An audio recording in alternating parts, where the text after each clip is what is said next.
Hello. Today I'm going to talk about the proper way to design a menu. Uh, and I'm going to start off by showing you what you don't want to see when it comes to designing a menu for a web page using CSS. And what you see here is a common thing that can occur by improperly um, by using improper techniques to format a menu. You want your button that you see here inside this, and you want your button centered as well. Okay. And a method to remember the code as well. So you can become consistent in producing the type of menu you want. Um, Now this is a simple menu. As you can see, I got your previous button and your next button. Okay. And the way that is achieved is using JavaScript. Okay. So basically, to sum it up, okay, all right, what you see right here, all right, which looks like a little panel, okay, is a divide element. And the divide element spans the whole width of the page, okay, and you want the divide element to enclose the button. Now the problem is, how do you get it centered, the button centered in here, okay? Now in the coding here, I'm not using a list element, which a lot of people do. I'm using a divide element, two paragraph tag, opening, a paragraph tag, opening paragraph tag, and a closing paragraph tag element. Okay, and it's put inside the paragraph tag, and then I have to properly set the margin. Okay, now uh, the spacing. I mean, now the way it should look would be like this right here. As you can see, this is how it really should look. Okay, it should look like this, and this is what we want to achieve and do it consistently. All right, and I wrote this right here, so I can identify what it's for. Simple top menu with a forward and back button, and does not use a list because most people use a list. All right. And this is a quick and fast, easy way of doing it, a list, and I like the way it looks. Okay, and you don't have to deal with list elements, in order to retain the go. Okay, now what I'm going to do is show you the actual code. Okay,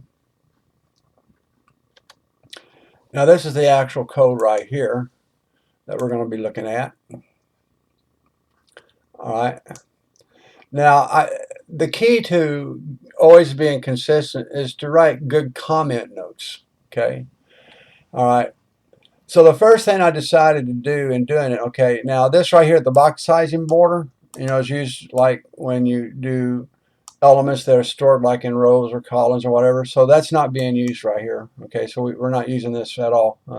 It has no effect on the web page, but I leave it there because typically I use it, I need to use it, and I always reuse code, copy paste type method. Okay, and so what I did basically right here is a reminder, okay, anchor elements do accept margin properties. However, to properly control spacing for top and bottom of anchor element and a divide element, we must use padding. Okay, I've spelt that wrong there, so let me go ahead and redo that and correct it. All right. All right. All right. So we always must use padding. Okay, and the reason is because when it's just it's a good, always remember to do that. Always use padding, especially if you're not using a list element. All right. All right. And I also made the note here: when a menu is inside a divided element, always enclose anchors between paragraph tags. Okay. All right. Uh, these are styling procedures. All right. So I'm lining out what is known in programming as a styling procedure for the code that is consistent and works out. Okay. Now, the menu, which is what you saw earlier enclosed, the code for that menu is right here. okay, in terms of the divide element. Okay, so I have a minimal height of 55 pix, and the 55 pix is set high enough in terms of height, because you can always set height and width to a block element, but if it's not a block element, you cannot set height and width. You'll have to use padding to set height and width of an element if it's not a block element. Okay, all right. And so anyway, and then the reason I got margin bottom, okay, of 15 pix is to keep anything from touching the bottom of the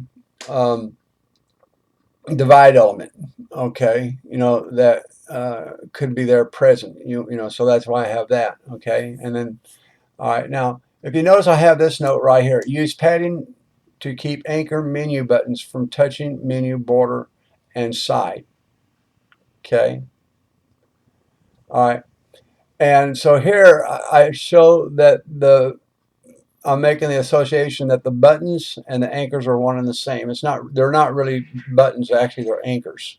Okay, so that's just a little reminder. Okay, so I'm also identifying here that what I'm doing is that in order to control the spacing between the top and bottom of the divide element, okay, can't use the margin property. I have to use padding to do it. And so this is what this is telling me right here. Okay.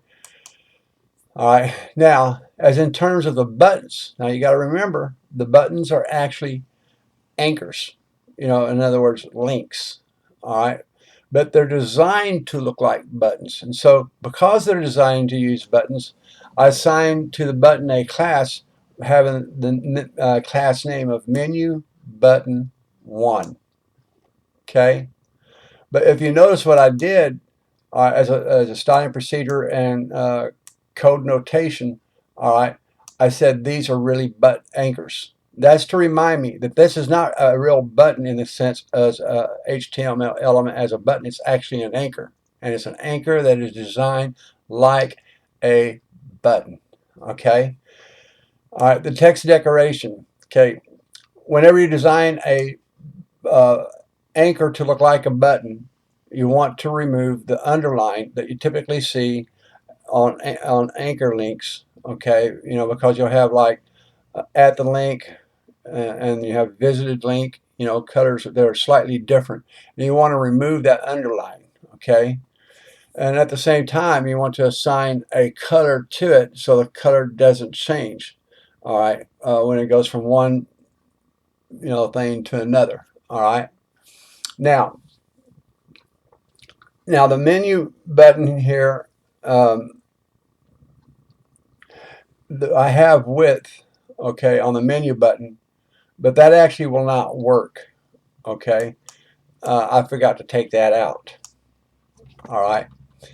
So anyway, then you have a padding of 7 pix. Okay, that means padding all the way around the whole border, 7 pix. Okay, but that's not enough when it comes to dealing with padding. Okay, more has to be done. Okay, that's why I have a padding left and a padding right of 5%. Okay, and that is the reason is because like a button, you want a width. I set the width, all right, to be a width of 10%. Okay, that's why I have this right here. All right, a total width of 10% of the page. Okay, and by doing percent, the buttons become resizable when the page is sized down. Okay, all right. So I made a notation right here concerning the width of the button, which is a 10%. All right, 5% on the left, 5% on the right. All right, it's to make the button resizable width for the anchors. Okay, using width will not work, and the reason using width will not work is because an anchor is not a block element. Okay, so we have to use padding, and why padding is so important. Okay, now as in the spacing between the buttons, okay, we can use margin, but when it comes between for spacing, between the buttons or the anchors in this case, we have to use padding. The margin property will not work. Okay, and so we have to use padding for that. That's why padding is so important. All right. And so, but in terms of margin right, all right, we can use the margin property for right and left to control the spacing between the buttons, or spacing between the edge of the window or whatever. Okay. And then what you see right here, menu button 1, okay, and that basically tells the style sheet basically tells that when you move the mouse, and the cursor goes over the button, okay, the background color will change to this color right here. Okay, so that's a summary of how to properly design a menu. In this case, it's a top menu. Okay, without using a list. Okay, but it has to be put within a divide. All right, and inside the divide you have a paragraph, opening and closing tags. Okay, and then you have your anchor links, which are designed to look like buttons, in the center, and you control the centering by the padding. So you control the centering and the width by the padding. Okay, all right, and in other words, the centering in terms of the height, between the anchor and the height of the divide to the top of the divide, and also from the height between the anchor and the bottom of the divide, you use padding. Okay, margin will not work in this case. And so this is my tip for you, that you may understand how it should properly look. Okay, so let's recap on what I had done. And this is why I have these comments here, is for reminders. Okay, so we want to always remember that anchor elements do allow margin properties. However, to apply to properly control spacing for top and bottom of an anchor element in a divide, we must use padding. Okay, always remember that. You got to use padding. Okay, to control the spacing between an element, okay, that are anchors, you can use the margin property, okay, for the left and right. But to control the width of the element, since it is not a block element, we have to apply padding to apply width. Okay, and so that's what we have been doing. And so to give you an idea of how it would look, okay, it would look something very similar to this right here. Okay, it would look very, very similar to something like that. And so, my name is David Sherry, and I just wanted to show you that so you can understand how to properly design a menu that will look like what you see right here. Okay, using HTML and CSS and JavaScript. Oh, one other little thing. As in turn the JavaScript, all right, in terms of the JavaScript, okay, I don't know if I told you this, I'll show you right here. This is the script right here. All right, the JavaScript that allows it to go forward and backward. And so you'll use window.history.go. All right, if you want to go forward, +1.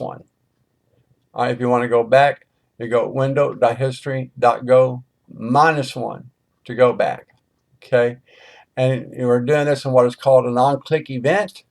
So on an on-click event, okay, it would look like this is what an on-click event will look like right here.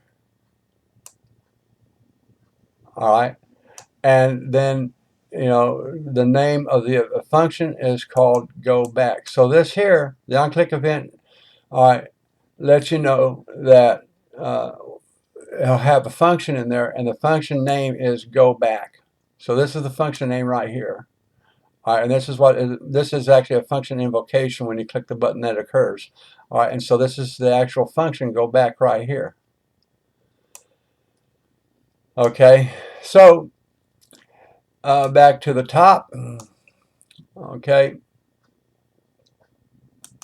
when we go back to the top, okay, in order to properly space this, okay, in order to get the spacing right here between the buttons, assuming if I had more buttons than that, what I showed you earlier in terms of the code, I would, set the margin property. Margin will work from left to right, okay?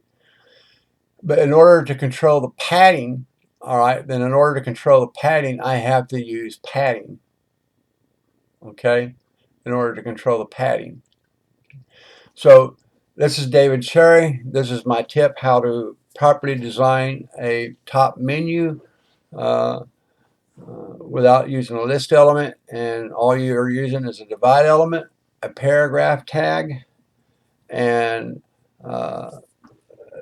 two anchor links, okay, and how to do that, okay, and make sure, always make sure that when you're doing it, you set the anchor links within a paragraph tag, okay, and then you'll definitely be able to reach your goal in designing a nice looking element with a little practice. And so this is my tip for you, and have a very good day.